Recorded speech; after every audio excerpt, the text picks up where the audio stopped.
Hey, welcome to Wolf's Watch. Wolf here. I just wanted to follow up on yesterday's conversation about 3 tips for creating a new service or product, or launching a new service or product within your company, or a whole new division for your company. Today, I got 3 more tips that go along with that as you're moving into implementation with that. Most pivots, most adaptations, most new product and service launches fail. It's just the reality of the business world. There was Tim Ferriss was on one of his podcasts was talking about how one of the investors that he admires most had mentioned, yeah, he's invested in 200 companies, 10% of them succeed, and they make up for the investment in the other 190.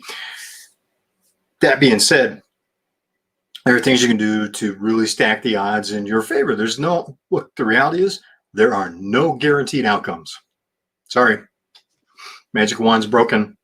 If that's what you're looking for, this is not a good use of your time. However, if you're willing to put the effort in so that you have the highest probability of getting the results that you want, of succeeding, then stick around. So I got 3 more tips for you. So here's the first of the 3. Identify the skills that are going to be required in your organization, on your team that's going to be implementing the new service, that's going to be running the new division, and look at what's the gap between where they are now and where they need to be, or what you're expecting of people in your company now and what you need them to be, where you will be in the future. What's that gap? And then begin training, begin implementing the processes, the skills improvements, the learning, mentoring, coaching that's needed for that team to be able to bridge that gap and have a big win in the marketplace. That may seem obvious, may seem like a no-brainer. Then why isn't it done more? Do you do that? Is that something that's a regular part of your company culture, where you're assessing that gap, working on upgrading skills in your existing team, looking for who you may need to add from the outside, and when you're recruiting them, what they need to bring into the team? It's not done nearly as much as and that's part of the failure. That's part of the failure rate. There's this huge gap in skills. They just can't do it, and it's unfair to expect them to. It's not good leadership to expect them to. What is your gap from where you're at today, where you need to be in order to effectively lead that implementation, that shift, that adaptation, the launching of that new division, the launching of that new product or service for you as a leader of your company? What leadership skills do you need to upgrade so that you'll be a better leader, which will make it more likely that your team will succeed? And there's something that also to bear in mind. When I was talking about this topic, in the first 3 tips, I used a case study from personal experience, something that we learned from that. And you may want to go back and review the day prior, the immediate prior episode to this, to review that, to come back up to it. Or if you missed it, you may want to take a look. Yeah, these are usually independent. You can watch it as standalone. You can do that with this one. You'll get more out of it if you have watched the previous episode. One of the things that we learned from that implementation, from launching a new division within a company, was you need to quickly identify who's not going to be able to make bridging the gap, move them out, either move them into a different part of the company or move them out of the company so they have an opportunity to succeed someplace else, because they're not going to succeed there. And you need to determine who, watch for who is going to fight it and just not go along with it. That when I was involved with launching a new division within a company, one of the things we ran into is several key members of our team, several key members of the company were just flat out against it. They're like, no, I'm not going to do that. How do you handle that? Are you prepared to give them an opportunity to succeed somewhere else? You have to. You got to get them out of your organization. Call it whatever you want. Fire them, lay them off, whatever. You need to get them out of your company. because they will create problems on the implementation. They will create problems in the morale. It's just corrosive to everybody around them. The other people have to work twice as hard because this person's fighting, and now you have somebody actively undermining something that needs to change within the company in order for the company to survive. You have a duty as the leader of your company to honor all of the people and their families that are dependent upon your company as their source of income by getting people who are refusing to move in a direction you want to go out. They just can't be, there's no room for them. Now, to be skeptical, that's different, right? Skepticism is different. That's somebody's asking healthy questions, challenging, that may irritate you, that may be an energy drain. You need to allow that. It's a very healthy process. It will help to adapt as you're implementing, right? Because you can plan all you want to. When you begin to implement, it is going to need to change and adapt to the reality that you're facing. And those people are worth their weight in gold. Hey, we got somebody joining us here. Shannon Costello, thank you so much for being part of the conversation. Thanks for joining this episode. I'm glad you're here with us. Shannon is incredible with she's an incredible VA for several of my colleagues. We've worked together. She's great as a trainer, and she's a consummate trainer in the classroom, even though she doesn't like to think of herself that way. She's great at running events. She is great at the digital world as well, helping you with graphic design. So Shannon, thank you for helping us. And as always, she does everything with pixie dust. Shannon is our Pirate Fairy. That's a nickname, Pirate Fairy, because she's fun to be around, has that kind of that light, fun energy. But man, oh man, when it's time to throw down and get results, she's at it like a pirate. So thank you, my friend, for being part of this. So you need to get people out because it's just not going to work. So second is you need to interview your customers, your clients, to learn about what they want in terms of the new division you're creating, the new offering you're going to put in the marketplace, to do that, but also shift your thinking with the new division, with the new product and service offering. Interview them, qualify them to see whether or not, and part of this is mindset, right? So some of this is getting market feedback, right? Asking the right questions to hear from the marketplace. What do they want? Who do they go to for advice? What would they like to change about what they're currently buying from you or from other sources? What are they getting that they would value but are not currently getting from the marketplace? And it helps you identify and define opportunities and how to go about delivering the value. Also, the mindset part of it is see if they're qualified to do business with you. A wonderful moment I had with a prospective client. We had three of us were doing a review of his business as part of a sales call, and we had a formal process in place that we're going through. Great questions that had,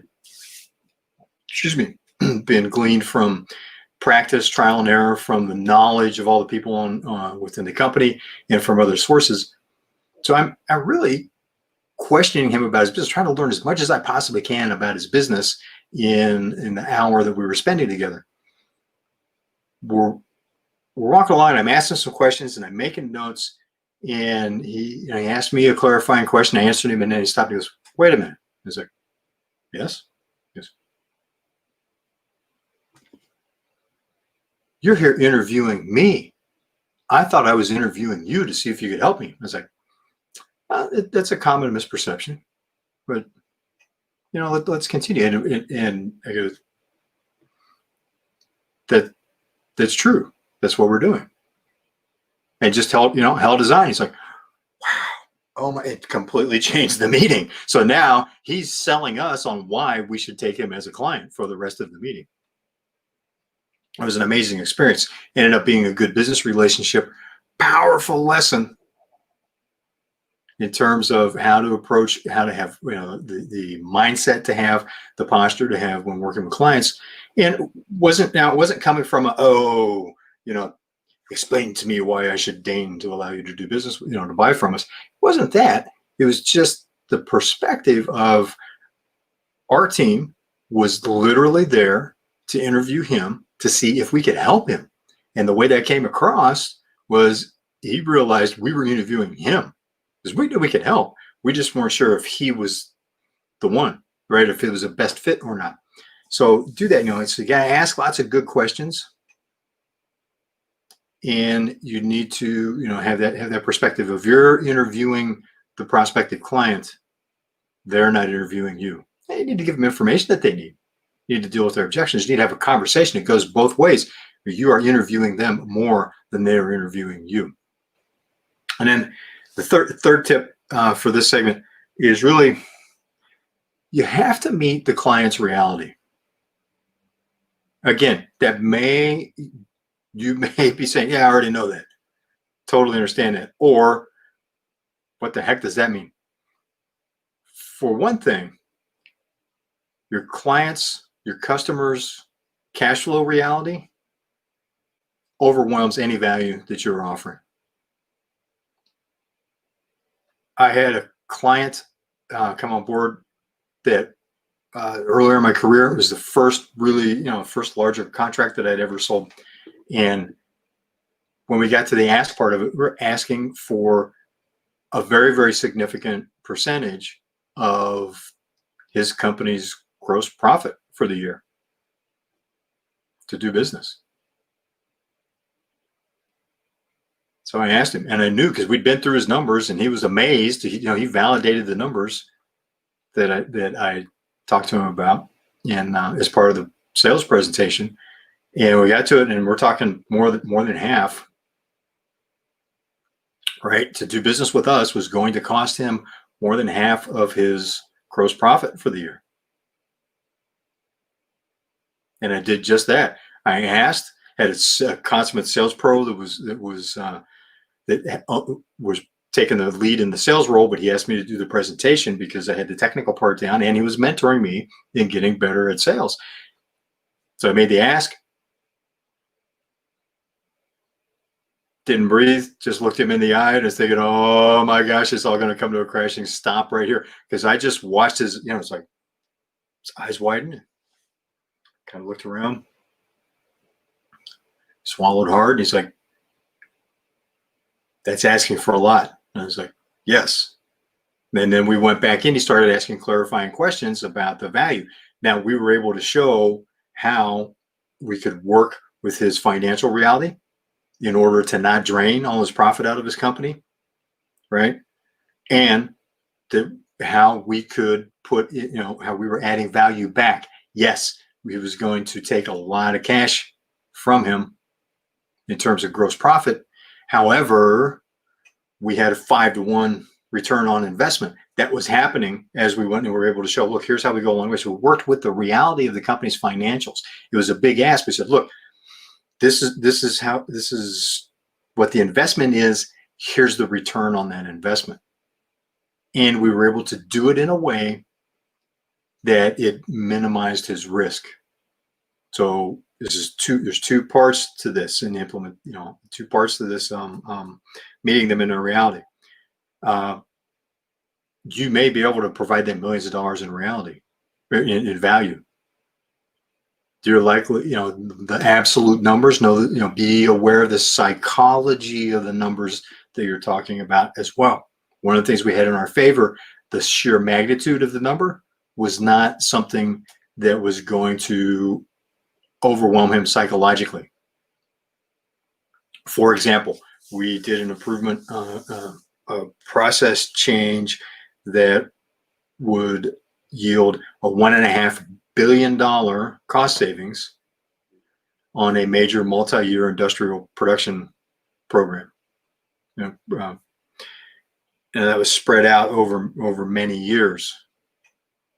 The problem was it was such a big number that it was a non-starter. $1.5 billion. Nobody could relate to that kind of number, and it was so much bigger than what they had expected in terms of cost savings over, I believe it was a 10-year production run for the product that we were working on at the time. But we needed to adjust that. And also, there's no way we were going to, because sometimes you get a percentage, like on marketing programs, it's a fee for the marketing program plus a percentage of the increase in sales or profits.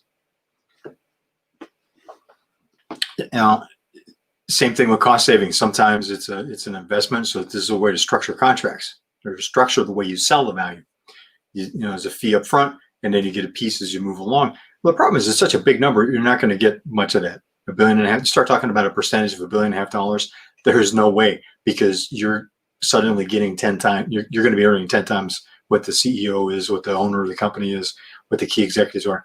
It doesn't fly. Over time, you can earn a lot as a supplier to a company, but understand the customer and the psychology of the sheer numbers. The other thing is, there's a rhythm to being able to do that, so that you come back to the minimizing their risk, right? Break it up into pieces, you implement, get the results and verify it, you brief them on that, then you invoice them. This is the way that we managed large, long-term contracts. Now these were of a project basis. You can do that as a project, for projects within a longer, broader business relationship with your customers. If you're not already doing that, explore that, because it puts them in a position where they're not signing a check until they see that they're getting the results that they want. They're making progress towards the results they want. Now, don't make the mistake of not getting money up front. You need to get a significant check signed in terms of a significant percentage of what they're going to be paying you for your product, for your service, right up front. They have to be invested in the activity, or they won't have an incentive to do what you need them to do, right? There's always things that need to be done on the customer side that will determine whether or not the overall effort is successful. So you need them to make that investment. Follow the rhythm of take a step, validate the results with your team and their team, so everybody's in agreement. Brief the leadership. Go, okay, here's where we are on the implementation plan. Here's the results that we've got. Are we good with this? Are there any questions? Then when they are satisfied with that, when they're happy, right, then invoice them. Move on to the next phase of the implementation, the next step of the implementation. So there's 3 more tips that will help you with stacking the odds in your favor on launching a new product, new service, or launching a new division within your company. These are useful as a normal course of business as well. However, it's crucial to, if you're not already doing this, to look at these innovations and implement them, because it will allow you to do a lot more faster. As always, if you are getting value from this, please share it out with your friends. Like our Facebook page, subscribe to YouTube if you're watching this on YouTube. We really appreciate that. And for more information, for a deeper dive, for more insights that don't make it into a broadcast, or it also adds in summaries of tips and insights from our TV show and things that are behind the scenes that don't make it into the TV show, go to adventureceo.tv. Let me see if I can get this up for you in writing to make it a little bit easier. Go to adventureceo.tv. That's adventureceo.tv. And we have a once a month mailing that we do, email that we send out, that has those tips and summaries and some insights into some of the people that we're talking to. It's been a while since we've done an interview here on Wolf's Watch. There will be more of those coming. The TV series is completely about interviewing leaders and what's working, what they've learned, so that you can learn from that and adapt it to help you continue your success. So, thanks for joining us for this episode of Wolf's Watch. I'm Wolf, and I will see you on the trail.